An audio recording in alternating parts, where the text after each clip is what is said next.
Neat పరీక్షల విషయం మీద మాత్రం నరేంద్ర మోడీ గారు బాధ్యతాయుతంగా వివరించాలి, రాజధర్మం పాటించాల్సి ఉంది. ఖచ్చితంగా శిక్షలు అయితే పడతాయి వాళ్ళకి.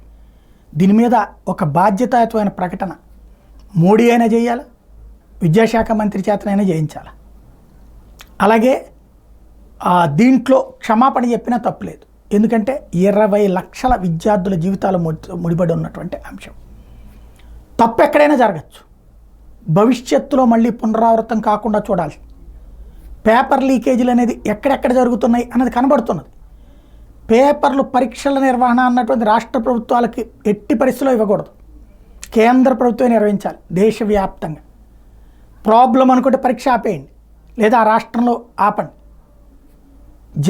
జాతీయ స్థాయిలో ఎదురవుతున్నటువంటి ఈ సవాల్ని పరిష్కరించాల్సిన అవసరం ఉంది. కానీ కొన్ని రాష్ట్రాలు అక్కడ రౌడీయిజం, రాక్షసత్వంతో ప్రవర్తిస్తున్నటువంటిది అరాచకం కామన్ అయినటువంటివి.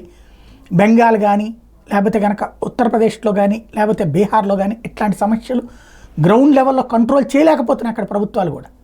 అలాంటి చోట్ల ఎదురవుతున్నటువంటి చిక్కులు ఇవి. దీనికి పరిష్కారం ఏంటన్నటువంటి సీరియస్గా దృష్టి పెట్టాల్సి ఉంది.